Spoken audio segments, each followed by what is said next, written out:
जब 23 अक्टूबर 2023 को मैंने अपने राष्ट्रीय अध्यक्ष जेपी नड्डा जी के समक्ष संवैधानिक पद की घोषणा होने के बाद शपथ लेने के पहले जब त्यागपत्र देने गया तो क्षण मेरे लिए बहुत ही भावुक था, लेकिन पार्टी का आदेश था, क्योंकि मैं एक अनुशासित कार्यकर्ता हूं। अनुशासन हमारी पार्टी की पहचान है और 1980 के बाद बूथ स्तर से लेकर पार्टी ने जो भी जिम्मेदारी दी, उस जिम्मेदारी को मैंने निभाने का काम किया। 14 महीने महाप्रभु जगन्नाथ जी ने हमें उस पवित्र धरती पर सेवा करने के लिए बुलाया था और जो लाट साहब का गवर्नर का पद कहा जाता था, उस मिथक को मैंने उड़ीसा में तोड़ने का काम किया कि गवर्नर लाट साहब नहीं होता, गवर्नर जनता का गवर्नर होना चाहिए। और हमने उड़ीसा के 3 महीने के अंदर 30 जिला में उड़ीसा के जो हमारे भाई बहन उनकी स्थिति जानने का प्रयास किया। केंद्र सरकार की जो योजनाएं हैं उन तक पहुंच रही नहीं, उसकी भी जानकारी लेने का काम किया। जो योजना नहीं पहुंच पा रही थी वहां उपस्थित कलेक्टर से करके उनको बताना, और जो केंद्र और राज्य से संबंधित समस्या थी वो समस्या राज्य और केंद्र को अवगत कराना। तो संवैधानिक दायरे में रहते हुए जनता की सुख दुख में सहभाग बनना, क्योंकि मेरे जीवन का लक्ष्य है जनता की सेवा करना, जनता के हित के लिए संघर्ष करना।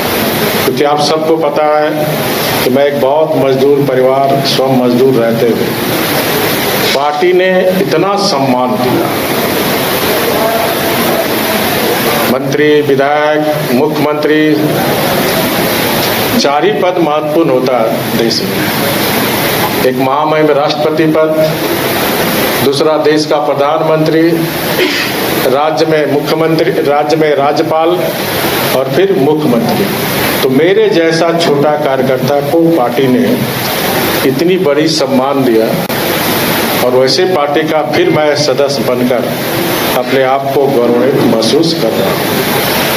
और भारतीय जनता पार्टी ने फिर से एक बार सिद्ध किया पूरे देश में कि भारतीय जनता पार्टी एक ऐसी पार्टी है जहाँ एक सामान्य कार्यकर्ता भी पार्टी की निष्ठा से, पार्टी की विचारधारा के प्रति प्रतिबद्ध होकर काम करे तो उस व्यक्ति शिखर तक भी जा सकता है। ये सिद्ध हमने आदरणीय प्रधानमंत्री जी की भी देख सकते हैं, कोई भी एक गरीब परिवार में जन्मे और आज दुनिया के सबसे बड़े लोकतांत्रिक देश का तीसरी बार भारतीय जनता पार्टी और एनडीए सरकार का नेतृत्व।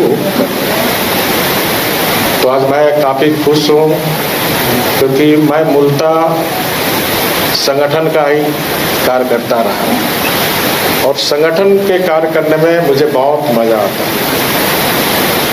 पार्टी ने जिम्मेदारी जो भी दी उसको मैंने बखूबी निभाने का काम किया। तो मेरी, आपका जो प्रश्न जिज्ञासु होगा आपके मन में, तो मेरी कोई महत्वाकांक्षा नहीं है, क्योंकि आपका प्रश्न नहीं होगा तो मेरी कोई महत्वाकांक्षा नहीं है, क्योंकि पार्टी ने मुझे सब कुछ दिया है। अब मेरा एक ही मिशन है, वो मिशन है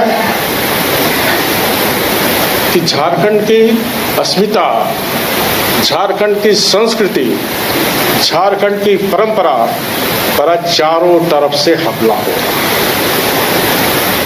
राष्ट्र विरोधी शक्ति, मतांतर करने वाली शक्ति आज हमारी अस्मिता, हमारी संस्कृति, हमारी रीति रिवाज, परंपरा के साथ नष्ट करने का, ये जो भोले वाले लोग हमारे झारखंड को, क्योंकि लोकतंत्र का काम सिर्फ सरकार बनाना नहीं, मतदान देके अपनी कर्तव्य निभाने करना। लोकतंत्र का दूसरा मंत्र है जागरण।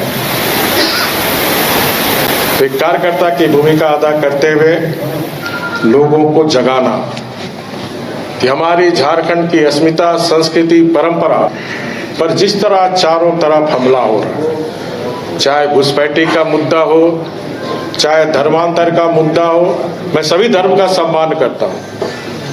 आप जो भी धर्म मना रहे हैं, हमारा संविधान ये अधिकार देता है कि कोई भी अपने धर्म को पूरी ईमानदारी तक मनाए, लेकिन लोभ, लालच, भय दिखाकर अगर धर्मांतरण करने का काम करता तो संविधान के खिलाफ है, इस संविधान में अंकित है। उसी तरह जिस तरह बड़े पैमाने पर घुसपैठी घुस रहे, वो राज्य के लिए भी, कानून व्यवस्था के लिए खतरा है। आज जब हमारी सरकार थी, आदरणीय मोदी जी के नेतृत्व में डबल इंजन की सरकार थी, तो पीएफआई को पहला देश का झारखंड राज्य था जहां हमने पीएफआई को बैंड किया था। आज संथाल परगना में PFI, people's front of India की फिर से गतिविधि बढ़ गई है। आज उनको विपक्षी जो सत्तारूढ़ दल है उनको संरक्षण देने का काम कर रही है। ये जो वोट बैंक की राजनीति हो रही है, इस वोट बैंक की राजनीति मैं चाहूंगा जो हमारे सत्तारूढ़ दल के, गठबंधन दल के नेताओं से कि ये सब बंद होनी चाहिए। वैसे घुसपैठी को चिन्हित कर पर और जो लोभ लालच देकर धर्मांतरण करके हमारे भोले भाले आदिवासियों की धर्म और संस्कृति को नष्ट करने का, मांडर की संस्कृति को नष्ट करने का जो षड्यंत्र चल रहा है, वैसे लोग पर कड़ी कार्रवाई सरकार करे। हम सरकार के साथ ही साथ झारखंड की जनता ने जो जनादेश दिया, हम उसका सम्मान करते हैं। झारखंड की जनता ने उसे राज करने का अधिकार दिया, राज चलाने का अधिकार दिया। हमें पूरी उम्मीद है कि गठबंधन की सरकार जनता से जो किए गए वादे थे, क्योंकि किसी वादे के अनुरूप आपको इतनी बड़ी जनसंख्या जनता ने दी है, उस वादे को पूरा करने का काम आप करें। तो जनता ने हमें भी अधिकार दिया है विपक्ष की भूमिका निभाने का। जिस तरह आपको सत्ता के लिए अधिकार जनता ने दिया है, तो जनता ने हमें भी विपक्ष की भूमिका अदा करने का अधिकार दिया है। तो अपनी विपक्ष की भूमिका हम लोग 6 महीना इंतजार करेंगे, जैसे प्रदेश अध्यक्ष ने भी अपने भाषण के दरमियान कहा। तो 6 महीने के बाद अगर अपने किए गए वादे को पूरा नहीं करते तो हम मानेंगे कि जनता की, झारखंड की जनता के साथ आपने विश्वासघात किया है, आपने जनादेश का अपमान किया है।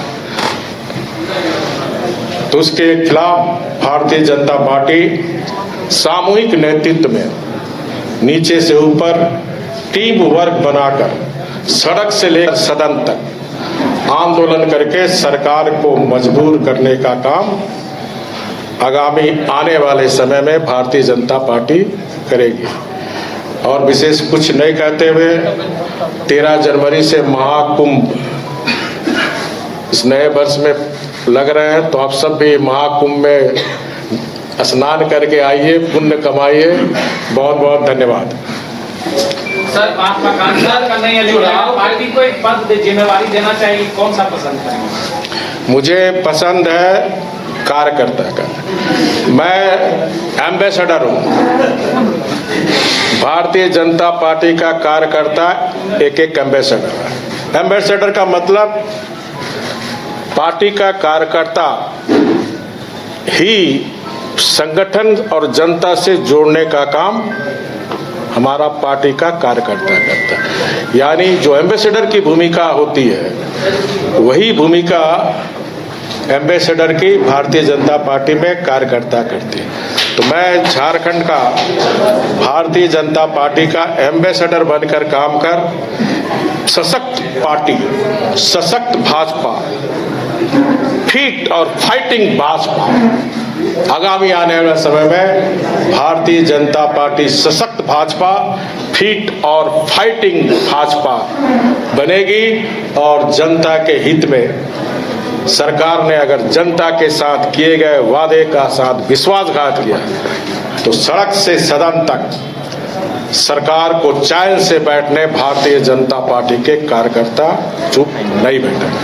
सर, चुनाव के दौरान बीजेपी के मुद्दे जो रहे, क्या वो जनता को नहीं कनेक्ट कर पाए, चाहे बांग्लादेशी घुसपैठ का मुद्दा है या क्या, या प्रमंडल वाइज मुद्दे जो रहे वो उस तरह से 2024 खत्म हो गया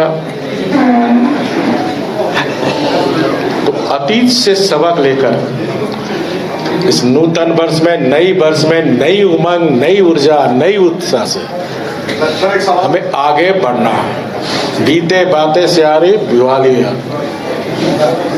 हाँ आनंद जी, अब अपनी भूमिका में मंत्रियों को ये तो विधानसभा चुनाव हुआ है, टॉपिक में करारी फिगर होती है। तो अगर रघुवर राजी से पूछा जाए कि कहाँ भारत पार्टी खेलती, क्या पार्टी क्या? देखिए चुनाव में हार जीत होती है, कोई हम पहली बार नहीं आ रहे। मैंने अभी कार्यकर्ताओं के सम्मेलन में भी कहा, हम 1984 में दो ही थे, विपक्षी हमारा खिल्ली उड़ाते थे, परिवार नियोजन का नारा देते थे, हम दो हमारे दो, लेकिन हमारे कार्यकर्ता हतोत्साहित नहीं हुए और लगातार जनता के साथ संवाद कर, जनता के इश्यू पर संघर्ष कर आज भारतीय जनता पार्टी दुनिया की सबसे बड़ी भारतीय जनता पार्टी आदरणीय मोदी जी के नेतृत्व में बीजेपी और एनडीए की तीसरी बार सरकार, लगभग 16 राज्यों में केंद्र में राज्य में बीजेपी या एनडीए की सरकार का नेतृत्व कर रहा है। तो न जीत में हम उत्साही ज्यादा होते हैं, न हार में हतोत्साही होते हैं, क्योंकि 24 पार्टी ने मूल्यांकन कर ली, 24 खत्म। अब 2025 में नई सुहा जो कमी थी उस कमी को सुधारते हुए हमें 2025 में एक सशक्त भाजपा, एक फिट और फाइटिंग भाजपा बनाने की दिशा में झारखंड प्रदेश पार्टी